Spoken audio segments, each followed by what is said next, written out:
Bharti news, सीधा, सटीक और निष्पक्ष। नमस्कार, मैं हूं अनन्या। स्वागत है आपका स्वाभिमान के इस नए एपिसोड में। स्वाभिमान में बात होती है उनकी जिनमें कोई बात होती है। आज हमारे साथ है Sunita Singh, director at Arohan logistics world LLC and she is also associated with NGO operated innovative learning school इन कठपुतली कॉलोनी। तो आइए जानते हैं इनसे ही इनकी जर्नी के बारे में।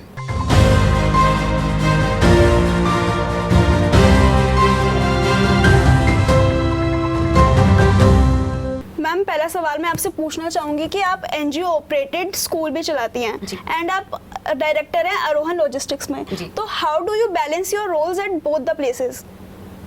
अनन्या, मैं सिर्फ आरोहन लॉजिस्टिक जो हमारी शिपिंग कंपनी वही नहीं चलाती, साथ में हमारे NGO के साथ मैं और भी 2-3 प्रोजेक्ट में हूँ और साथ में मैं 2 बच्चों की माँ भी हूँ। इट्स डिफ़िकल्ट बट मैं उसको मैनेज करती हूँ कि मैं सोती बहुत कम हूँ और उसको योगा से मैनेज करती हूँ।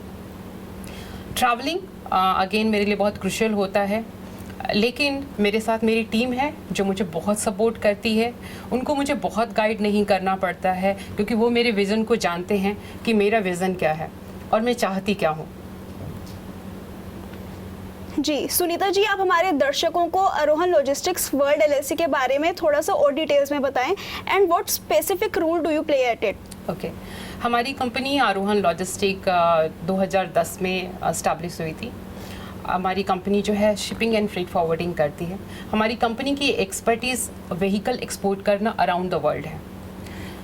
अगर मैं और स्पेसिफिक बात करूं तो हम बुलेट प्रूफ गाड़ियां एक्सपोर्ट करते हैं वॉर जोन में और एम्बेसीज को। जी, आपने DD न्यूज़ में भी एज अ जर्नलिस्ट वर्क किया है, तो I would like to know about your contributions as a journalist and आपने कौन कौन से अवार्ड विनिंग डॉक्यूमेंट्रीज बनाई थी, उसके बारे में भी हमारे दर्शकों को बताइए। दूरदर्शन में जब मैं थी तो हम 3 प्रोग्राम में मेरा पार्टिसिपेशन था। एहसास, मेहनत रंग लाएगी, इसमें 2 में बहुत एक्टिवली काम कर रही थी, including research, camera work and field work both. एहसास में हमने एक डॉक्यूमेंट्री बनाई थी जिसमें हमने वृंदावन में रह रहे विडोज़ के, जो मेरे दिल के बहुत करीब है। मैं आई थिंक पिछले 25 सालों से मैं वुमेन रिलेटेड इश्यूज़ पे काम कर रही हूँ, लिख रही हूँ, बहुत सारे रिसर्च किए हैं मैंने, बहुत से डिफरेंट NGOs में भी मैंने एज अ वॉलंटियर काम किया है। और वहीं से मुझे हुआ कि मुझे औरतों की सच्ची कहानी, सच्ची बात बतानी, क्योंकि बहुत सारे लोग समझते ही नहीं है कि भाई औरतों का मुद्दा क्या है, क्यों लड़ रही हैं, क्या हो रहा है उनके साथ। जो जब मैं वृंदावन गई और उनको मैंने देखा कि मॉर्निंग में वो 4 बजे उठ के और 2 घंटे भजन करते हैं सिर्फ 1 रुपए के लिए, जिससे 1 रुपए से उनका खाना मिल सके, वो मेरे सब्जेक्ट आया और मैंने अपनी टीम से डिस्कस किया और हमने वो डॉक्यूमेंट्री बनाई जिसको ब्रॉडकास्ट मिनिस्ट्री अवार्ड मिला। सो एक ये बहुत मेरे दिल के करीब है। बाकी मेहनत रंग लाएगी भी मेरे काफ़ी, एक मैं बोलूँ, मोटिवेट करता रहा है वो प्रोग्राम, क्योंकि हमने उसमें बहुत सारी सक्सेस स्टोरी करी है और उसी सक्सेस स्टोरी से आज मेरे NGO में हम बहुत सारे प्रोजेक्ट्स कर रहे हैं। जी सुनीता जी, जर्नलिज्म के बाद आपने सोशल वेलफेयर में आप इन्वॉल्व हो गए। हाँ जी। तो वहाँ तक का सफ़र कैसे रहा आपका और क्यों, लाइक व्हाट इंस्पायर्ड यू? मैं सोशल वर्क के बारे में बात करूं तो मैं बिहार की रहने वाली हूं और जिस गांव में मैं हूं वहां आज भी 10th क्लास तक स्कूल नहीं है, 5th क्लास है हमारे गांव में। मैं शहर में रहती थी, मेरे पिताजी DSP थे बिहार में ही, और भगवान ने मतलब इतना संसाधन दिया था, हम प्राइवेट स्कूल में पढ़ रहे थे। लेकिन जब भी मैं गांव में जाती, छुट्टी में अपने जाती थी, तो मैं देखती थी कि बच्चे बस्ता उठा के उनके बैठने के लिए भी वो जो बोरा, पटसन का बोरा होता है, वो लेके जा रहे हैं। और मेरा घर बिल्कुल स्कूल के सामने था, तो मैं रोज़ देखती थी छुट्टियों में कि ये हो रहा है। और मैं 6th क्लास में थी जब मेरे दिल में आया कि ईश्वर, अगर आपने मुझे इस लायक बनाया कि मैं कुछ कर सकूं, तो मैं एक दिन इनोवेटिव स्कूल खोलूंगी जहां पे सिर्फ ये ABCD या 1 2 3 को छोड़ के हम एक कुछ ऐसा काम करेंगे जिससे बच्चे लाइफ के बारे में सोचेंगे और मैं लीडर्स बनाऊंगी। मैं स्टूडेंट या प्रोफेशनल या बिजनेसमैन नहीं बनाऊंगी उस बच्चों को, मैं लीडर्स बनाऊंगी। और उसी से रिलेटेड मेरे दिमाग में हमेशा रहा है कि जिस दिन मेरे पास इतना संसाधन आया मैं करूँगी। कोविड के टाइम पे मुझे आया ये एक मौका जहाँ पे मैं कठपुतली कॉलोनी से जुड़ी और वहाँ पे हमने प्रोजेक्ट शुरू किया। उसके पहले फ्रॉम 2004 टिल 2017-18 हमने स्कॉलरशिप पे काम किया। अभी तक हम 10,000 से ज़्यादा बच्चों को स्कॉलरशिप दे चुके हैं, इंक्लूडिंग कॉलेजेस में और स्कूल्स में। इनोवेटिव लर्निंग के लिए हमने 2 बच्चों के MBBS के भी फीस भरी है। तो डिफरेंट प्रोजेक्ट्स मैं करती रहूँ, जो कुछ भी मैं कर सकती थी अपनी पॉकेट से विदाउट एनी गवर्नमेंट सपोर्ट, तो वो मैंने कोशिश की है। आइए रुकते हैं एक छोटे से ब्रेक के लिए और ब्रेक के उस पार जानेंगे इनकी NGO के बारे में। बस अभी 12th खत्म हुई थी और अब आधे से ज्यादा टाइम ये सोचकर निकाल देते हो कि which career to choose. Well in that case I got you covered. ये वीडियो एंड तक देखना, क्या पता I will just make up your mind. You must have thought of कोई बस ऐसा कोर्स मिल जाए जहाँ अनलिमिटेड जॉब ऑप्शंस हो, क्योंकि मैं भी यही सोचती थी, जैसे कि journalist, news anchor, radio jockey, screen writer, video editor, event manager, graphic designer, cinematographer, director, public relation officer, entrepreneur. In fact इन सबसे भी ज्यादा जॉब ऑप्शंस चाहिए। तो just choose BAJMC as your career. BAJMC is not just about theory but plenty of practical knowledge too. BAJMC as a course आपको provide करता है world की better understanding, meeting और working with people of top notch industry। और सिर्फ यही नहीं, BAJMC as a course आपको help करता है to grow personally and professionally too. So what are you waiting for? Choose BAJMC क्योंकि इधर आपको मिलेंगी endless possibilities। अब मैं जानना चाहूँगी आपकी NGO के बारे में और डिटेल्स में कि ये अब कैसे वर्क करती है एंड आप लोगों की, स्टूडेंट्स की स्पेशली कैसे हेल्प करती हैं। सबसे पहले जो शुरुआत 2000 हमने 6 में की थी। 2004 से 6 के बीच में हमने रैंडम स्कॉलरशिप दिया, जो हमें कोई कांटेक्ट करता।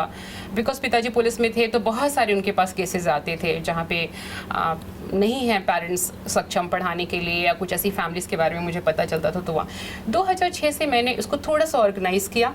मैं दिल्ली के कुछ स्कूल्स में गई, जो MCD के स्कूल्स थे, उनके डायरेक्टर्स को मैंने कांटेक्ट किया और मैंने कंपटीशन किया। और ख़ास करके मेरा ऑब्जेक्टिव बहुत क्लियर था कि मुझे लड़कियों को सपोर्ट करना है।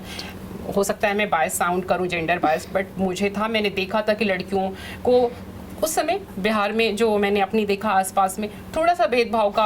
अब जिसके संसाधन कम है वो लड़कों पे ज़्यादा खर्च करते हैं कि उनको पढ़ाएंगे, वो कमाएंगे। लड़की कितना भी पढ़ाएंगे, शादी होगी, भाई चली जाएगी, वो हमारे हाथ से तो कमाई चली जाएगी उसकी। तो ये टेंडेंसी मैंने देखी, तो मैंने कहा कि नहीं, मैं लड़कियों को सपोर्ट करूँगी। और मैंने स्कॉलरशिप कराने शुरू किए कि 1 से लेके 10 तक के आप कराओ, रिटन कंपटीशन करवा दो। GK बेस्ड होता था मेरा कंपटीशन। उसमें जो बच्चा पहले 5 में आएगा, मैंने उसको 100 रुपीज़ से लेके 1000 रुपीज़ तक का स्कॉलरशिप शुरू किया। पहला मेरा प्रोजेक्ट वो था। दूसरे प्रोजेक्ट में हमने वृंदावन में, आज भी हम साल में 1000 जो वृद्ध महिलाएं हैं उनके भोजन का प्रबंध करते हैं। ये सारी चीज़ें मेरे दिल के बहुत ज़्यादा करीब है, तो मैं खास करके वृद्ध महिलाओं के बारे में आज तक ये पहली बार है जो मैं किसी को बता भी रही हूँ। मुझे अच्छा नहीं लगता कि मैं मतलब इन कामों के बारे में बताऊं। और बट स्टूडेंट के लिए हमने काफ़ी सारे अभी तक प्रोजेक्ट किए हैं। कठपुतली कॉलोनी, जिस पे अभी मैं फोकस कर रही हूँ, ये कोविड में मेरे दोस्त हैं जो मिनिस्ट्री ऑफ डिफेंस में डायरेक्टर हैं, उन्होंने मुझे बताया कि वहाँ आर्टिस्ट के बच्चे हैं। वहाँ ऐसे आर्टिस्ट भी हैं जो नेशनल अवार्ड जीत चुके हैं, स्टेट अवार्ड जीत चुके हैं, बट फिनेंशियली वो आज भी वीक हैं।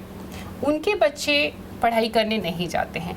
कारण ये है कि आप उनके बच्चे अगर कहीं गाने जाते हैं, बजाने जाते हैं, उनको उस दिन की कमाई होती है। आप पढ़ाई करने जाओगे, जब तक आप 10th नहीं पास करेंगे, कुछ प्रोफेशनल एजुकेशन लेंगे, पढ़ाई नहीं, कुछ तो कमा नहीं सकते हो। तो ये उनके दिमाग में चलता रहता है।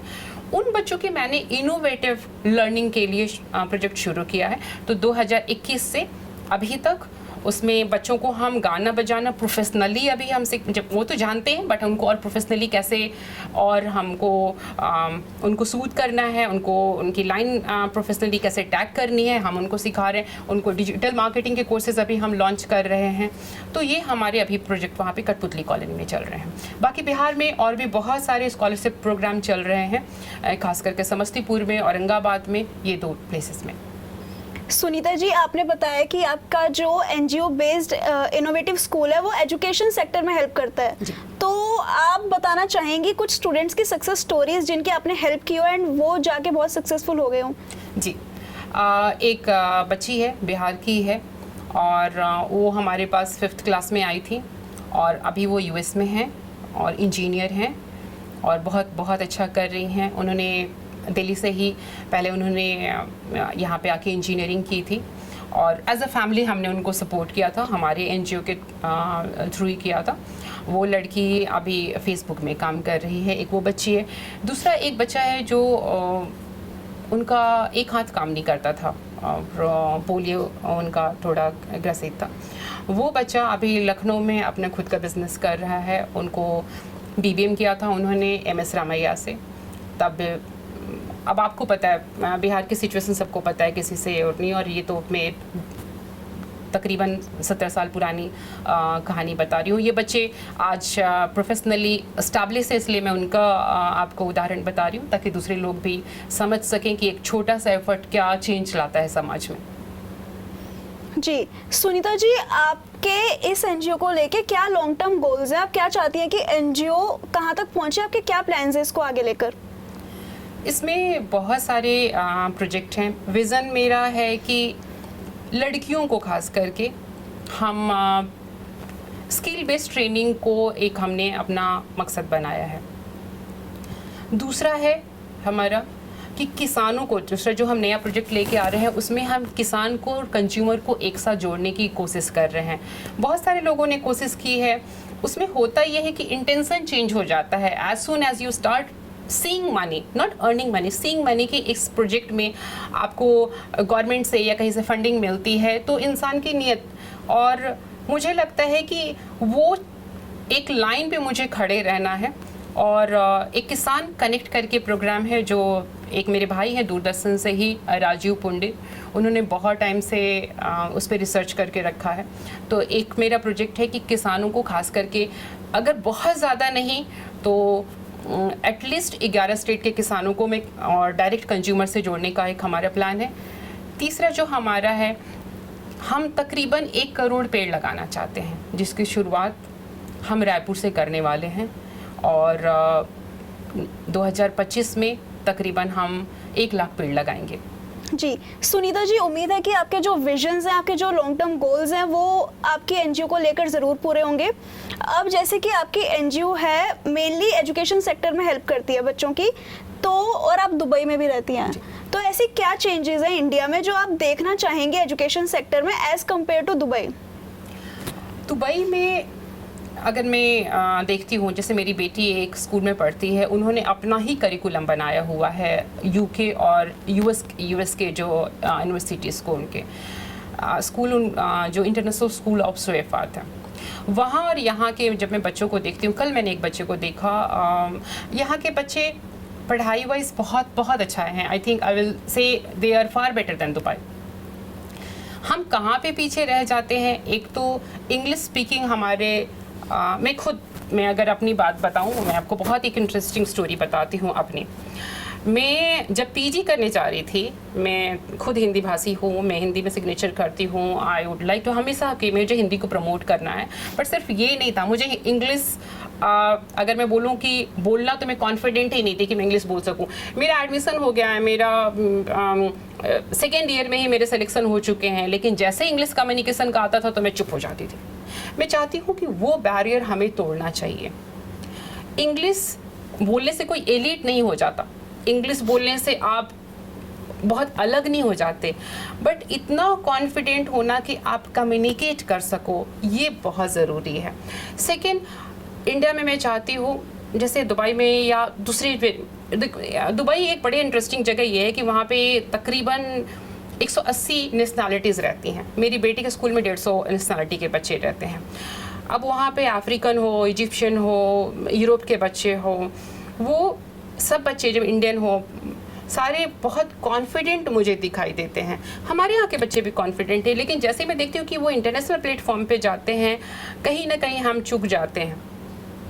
वो चीज़ मुझे लगता है कि हमें चेंज लाना चाहिए, और मैं इस पे काम भी कर रही हूँ कठपुतली कॉलोनी में कि हम जैसे भी इंग्लिश बोलते हों, हम रोज़ का 10 मिनट्स अपने बारे में इंट्रोडक्शन या जो हमारा विज़न है, जो हमारी सोच है, उसके बारे में हम बात करें, और वो एक अच्छा रिज़ल्ट ला रहा है। सॉरी, मैं अपनी स्टोरी जो मैं आपको बता रही थी वो बीच में रह गई। तो जब भी मैं PG के एडमिशन के लिए गई तो वहाँ था कि आपको कंप्यूटर लिटरेसी होनी चाहिए, और मैं कंप्यूटर लिटरेट नहीं थी, मेरे घर में कंप्यूटर नहीं था। तो मुझे आता ही नहीं था, ऑन ऑफ भी करना नहीं आता था। तो एडमिशन लेने के पहले मेरा छोटा भाई मुझे कंप्यूटर सिखाने लेके गया। तो मैंने कहा कि यार मैं लिखती हूँ, मैं उस समय मेरे टॉप 10 आर्टिकल में मेरा आर्टिकल आया था जो मैंने इमरजेंसी पे, पटना के PMCH इमरजेंसी पे लिखा था। लेकिन मुझे इंग्लिश नहीं आता, मुझे कंप्यूटर नहीं आता। ये चेंज लाना चाहती हूँ मैं। अगर मैं अपने NGO के माध्यम से मैं बच्चों में थोड़ा सा भी अगर मैं लेके आई उसमें कुछ चेंज, तो मैं बहुत हैप्पी होंगी। थैंक यू सुनीता आपका हमारे शो में आने के लिए, एंड थैंक यू हमारे व्यूअर्स का जो स्वाभिमान को इतना प्यार देते हैं। अभी के लिए मैं आपसे अलविदा लेती हूँ, फिर मिलेंगे स्वाभिमान के नए एपिसोड में नई शख्सियत के साथ। तब तक के लिए लाइक, कमेंट और शेयर करना ना भूलें।